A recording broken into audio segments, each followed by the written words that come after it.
What is going on, everyone? It is DylanLasagna of Very Cold Lasagna, and welcome back to another video as we are here to talk about, once again, my San Francisco 49ers as they have finished another game in this 2022 season. As, yeah, they got the Thursday Night Football only on Prime Video treatment this week. You had to pay up that $15 a month if you wanted to see them in action, at least for most of the country. But here, yeah, we were okay with it. And for those of you in Seattle as well, as they took on the Seattle Seahawks on a pivotal Thursday night game for both these teams, a big divisional matchup for their playoff lives. Because, well, yeah, there was a lot of playoff stakes in this one for the 49ers. They win it. They're in it. They were the division champs. They get at least a home playoff game. For the Seahawks, well, they were just pretty much fighting for their playoff lives. I mean, they weren't going to get outright eliminated from contention, but, if they lost this game, big blow to their playoff chances and pretty much their division chances as well. So they needed to have this game against San Francisco. And, well, both teams weren't necessarily going into this game fully healthy, especially San Francisco, as they weren't necessarily the healthiest as well, considering they lost Deebo Samuel for a couple of weeks with the ankle and knee injuries. Even our third-string quarterback turned starter, Brock Purdy, also wasn't healthy as well with the oblique and the rib injuries. So a lot of questions about him. His entering the game was questionable, but he ended up playing anyway. We lost a few players on defense. One of them, Hassan Ridgeway, went on a season-ending IR. So, yeah, that's not good. But, other than that, it was going to be one of those. It could have been one of those games where it could have been ugly, or it could have been Purdy, or maybe just in the middle. So, it turns out it was actually ended up being the middle. Yeah, it ended up being the middle, at least for the 49ers. So when you look at this game, for the 49ers, when you're looking at the point of attack, because, Brock Purdy, not exactly 100% with the injuries, how are the Niners going to approach this? How's Kyle Shanahan going to play this out? Because, it was a very short week. And then, of course, you want to keep your quarterback relatively healthy because Brock Purdy's kind of like your last option, because do you really want to turn to Josh Johnson if Brock Purdy goes down for either a significant amount of time or even a very little amount of time? No, you don't want to turn to Josh Johnson at any point. So, and considering how good he's played in a very small sample size, so yeah, you would want to stay with Brock Purdy. So yeah, you just don't want Brock Purdy to be out at any point. So you go into this game. You don't really see much of Brock Purdy yet because Seattle gets the ball first. The defense instantly makes it hard on him. They rear on its ugly head, 3 and out right out of the gate. Very good. Now we get to see what the offense is like. And as expected, it starts out a little slow. And it doesn't look like Brock Purdy is affected by the injuries that much. Maybe he's hiding the pain. He's hiding the pain. I think I heard on one of the post-game shows that he took a little bit of painkillers or whatnot. But man, that dude can fight. That dude can really fight, man. But either way, he starts off a little slow. They go 3 and out, but the 49ers defense forces yet again another 3 and out against Seattle. So much later on, it looks like Brock Purdy is not phased by the 12s quite yet, because then they struck first much later on in the first quarter. Purdy does this fake out on the defense twice. He's going to throw to one receiver, then he's going to fake throwing to another receiver, and then George Kittle wide open in the middle. And he throws it dead right to Kittle. He waltzes into the end zone. 7-0, 49ers right there. And then, really nice job by Brock Purdy to just totally throw off the Seahawks defense right there. That was a really good play call by both Purdy and Shanahan. Gotta give credit to Shanahan right there. So for much of the first quarter, the defense stood up Geno Smith for most of the first quarter, and they almost got a turnover on him with the strip sack by Talanoa Hufanga. But I mean, it is what it is. They recovered it. They got a punt. And then Brock Purdy did a good job before the end of the first quarter. Drawing the defense offsides to make it fourth and manageable at midfield. But I'm not sure. I wasn't too sure why. Like, Kyle Shanahan didn't try to go for it on 4th and 2 at midfield. I mean, I get it. It's like you didn't want, if they didn't get it, you didn't want to give Seattle manageable field position. So that was something. But still, he's been pretty aggressive as of late. I mean, not too aggressive, but you notice at times Kyle Shanahan has been more aggressive than usual. So you gotta, I'll give him semi credit. So I'm just a little curious about that. I was a little curious about that. So that was one of two interesting things that came up to my mind with Kyle Shanahan tonight. On at least when I'm recording this. So anyway, a little later on, Brock Purdy actually ran into a little bit of some trouble. Later, as the first half winded down, he overthrew and underthrew Christian McCaffrey and Brandon Ayuk under pressure. So he was facing a little bit of his first real trouble. Maybe because of the injuries, maybe because of inexperience. The crowd of course. Let's remember, this was his first road game. He hasn't technically played a road regular season game yet, so this is actually his first tidbit of that. So actually, yeah, he only gets one more chance of that in Las Vegas in a couple weeks. So, and maybe in the playoffs too, if the Niners don't get the 2 seed. So, not many chances at that. So anyway, and then much later on, the offense for the Seahawks, Geno finally starting to get cooking with DK Metcalf. And the 49ers punted with just about 6 minutes to go. But the defense holds on strong for the 49ers after they gave up a couple of chunk plays. They tightened up in the red zone. Very good by them. Holds them to a field goal. It's 7-3. But man, it would be nice if the Niners got a little bit more points on the board. Because Brock Purdy, I get it, he's injured, but they got to help him out. Kyle Shanahan has to draw up some plays to help him out a bit. They're kind of stagnating on offense. So he actually had his first real mistake in the game in this short time as a starter, because he actually threw an interception, like butt naked interception. But it actually could have been worse than that. It was like a near interception, actually, right into the hands of Quandre Diggs, who fortunately dropped it. It was like, damn, dude. Like, I don't know what Brock Purdy was seeing there. He's like, I don't know who he was targeting, but he just threw it right there into Quandre Diggs. It's like, you cannot do that. And it's like hopefully that was a learning experience for him. But it's like, damn, you cannot do that. Brock Purdy cannot do that kind of thing in the NFL, because that will get you killed. So Niners punted. The Seahawks had 2 minutes to cut it close or take the lead. It's still 7-3, keep in mind you. But Dre Greenlaw really did a good job forcing a fumble on running back Travis Homer after a check down catch.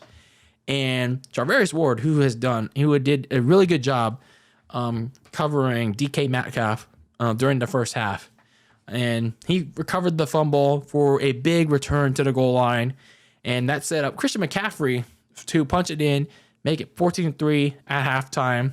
And yeah, the 12s, the Seahawks fans were mad. They're mad at Geno for not doing shit.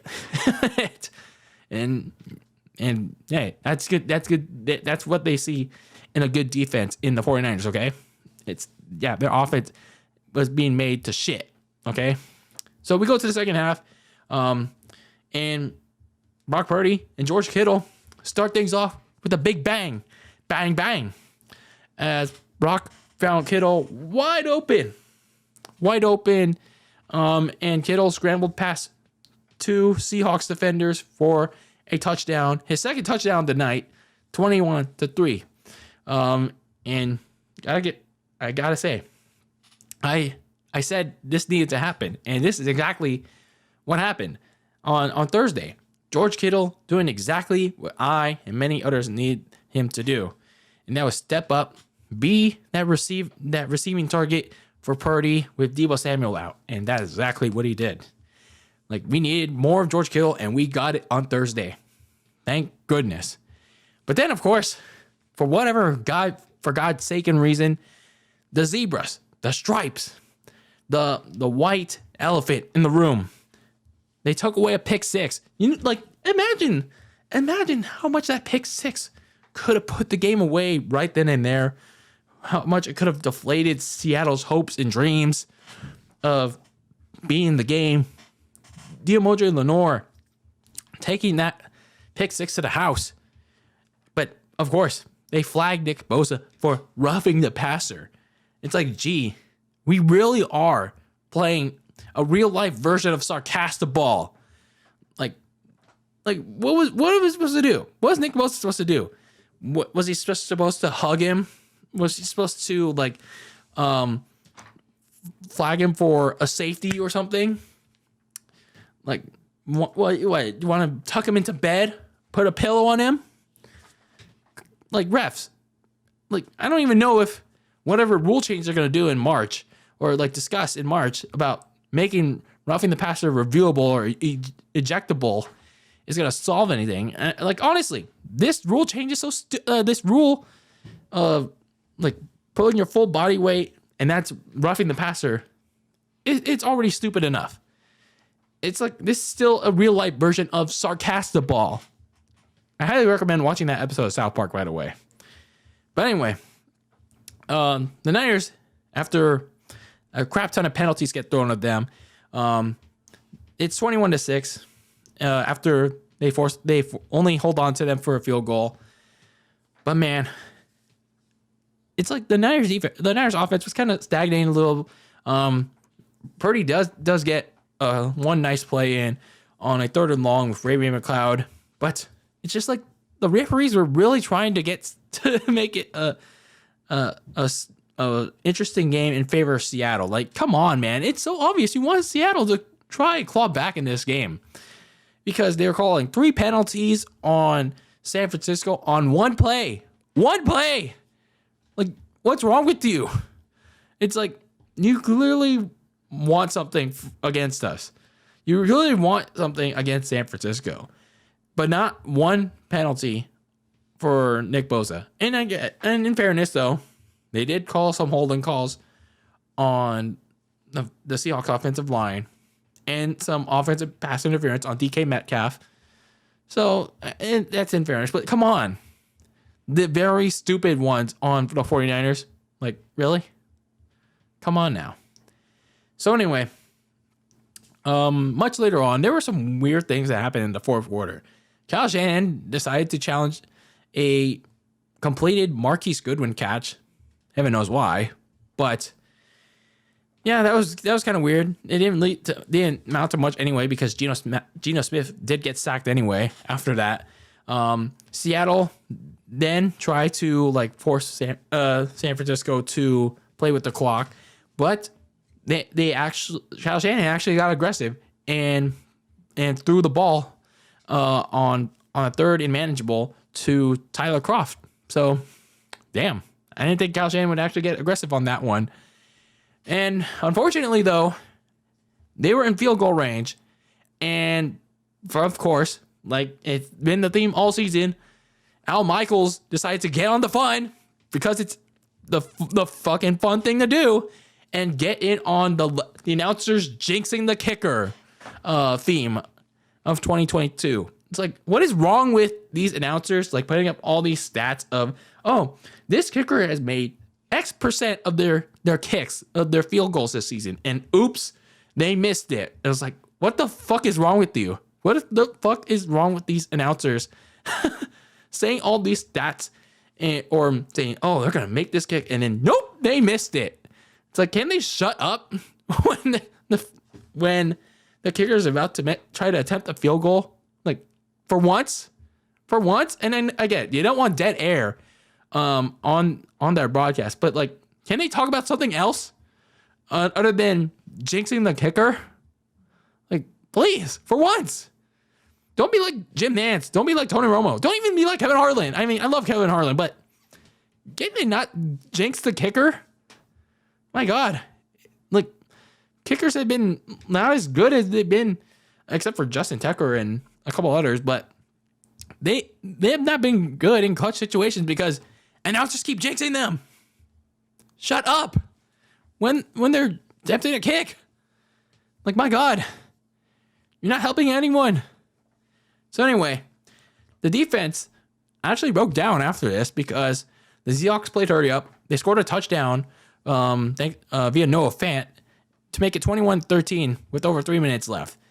But thankfully, the Seahawks run defense was still ass, and all the 49ers needed was get a few first downs to burn the clock, burn Seattle's first 2 timeouts, and Brock Purdy actually slid down for a critical 3rd down to get a first down.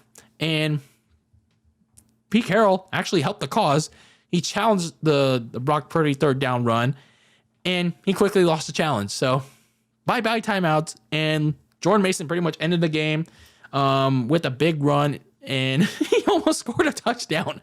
I was like, dude, all you need was a couple of yards. You could have just slid down and ended the game there. But I guess he really wanted to stat pad his numbers and his sheet with a touchdown. He really wanted a touchdown that badly, but Seattle caught up to him, knocked him out of bounds at the goal line, and that's your game. After a couple kneel downs. So the Niners beat the Seahawks 21-13, and they are your NFC West champions. Yeah, I'm like, wow. I mean, good. It's good that they're NFC West champions, but this early, good. So they won the NFC West. This is the earliest that they won it since 2011. And for the first time since 2011 as well, they've clean sweeped the Seahawks. Like, thank freaking God. It's been so long since they swept the Seahawks. Like, they swept the Rams, they swept the Cardinals, but 10 plus years, never swept Seattle since 2011. Damn it, I guess it really was that hard. So, I mean, obviously it wasn't Purdy at times. But hey, they won the West. They accomplished step 1 of their goal. The defense excelled yet again. Nick Bosa, unstoppable. Eric Armstead actually also was a part of creating that inside pressure within.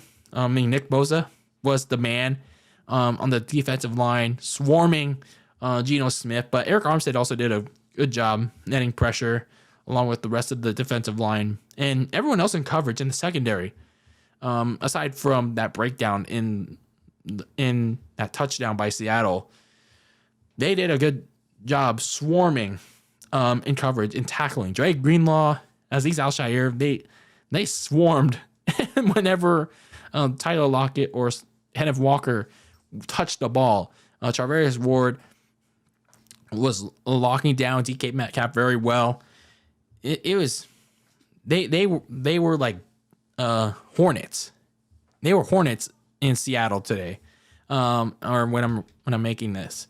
And as for Brock Purdy, he definitely passed this test. His first road game in the NFL. And of course, he had some inexperience. It showed. But hey, he stepped up when it mattered. He made those big throws to George Kittle, those critical throws to Raven McLeod and Brandon Ayuk. He also had that 3rd down run to convert the 1st down and made Pete Carroll lose his final timeout. But yeah, he made those plays when it really mattered, and got him his first road win. So even though he was injured, he was less than 100%. He got the job done on his end, and simple enough. George Kittle stepped it up. He got the big catches. He got the big catches from Purdy, and yeah, 2 touchdowns in this game. And now, yeah, like I said, the Niners are NFC West champions this early, and now they can focus on the next part, which is try and focus on getting the number 2 seed. Now the thing is, of course, they're I think 1 game or a half game behind the Minnesota Vikings. So next they play the Washington Commanders, the Las Vegas Raiders, and the Arizona Cardinals to close out the season. As for the Vikings, they still got to play the Indianapolis Colts, the Green Bay Packers, and the Chicago Bears. And I don't know who their next opponent is in Week 16. Someone will have to quote me on that. But anyway, these next 3 games, obviously the Niners have to win and hope that the Vikings slip up somewhere here and there in their final games if they get that 2 seed, because the Niners do hold the tiebreaker against the Vikings in terms of winning more NFC games than Minnesota, and that's all the Niners have left. I believe is games within, I think 2 more games within the NFC, and then they play the Raiders. So anyway, the Niners can now focus on not just trying to get that number 2 seed, but also trying to get their players back in healthy for a playoff push. So speaking of their next game, Week 16 against the Washington Commanders, the Niners do have about 10 days to rest. They also, their next game's not until Christmas Eve on a Saturday. So, yeah, that's convenient, which will be good news for some of the players that were out or players that were playing hurt in Seattle, like Brock Purdy. So they got plenty of time to rest up, because their opponent, the Washington Commanders, will have much less time to rest because they play the New York Giants on Sunday Night Football in a must-win game for one of the NFC wildcard spots. I'm not sure Chase Young's supposed to be back in this game, or probably the game when they go to San Francisco or Santa Clara, whatever. But anyway, you can't count them out. Nonetheless, they always find a way to fight back in their games. And Taylor Heinicke always keeping command of this team. So, again, you can never count them out. So, Niners fans will definitely be paying attention to this game. And the Niners themselves will definitely be paying attention to this game between Washington and the Giants. So, yeah, something to look forward to next Saturday on Christmas Eve between the Niners and the Commanders. But I think people should pay attention to this Sunday night matchup between the Giants and the Commanders. Just like a little film study for them. So anyway, the Niners are your NFC West champions after they defeated the Seahawks 21-13. Let me know your thoughts about this 7th straight win for the 49ers in the comments below. But anyway, this is DylanLasagna of Very Cold Lasagna. And keep that lasagna very cold in the fridge with your takes on the world of sports. And yeah, congratulations to the San Francisco 49ers. Next step is gain more for the playoffs. And yeah, that playoff run. So here we go. Anyway, until next time, peace out.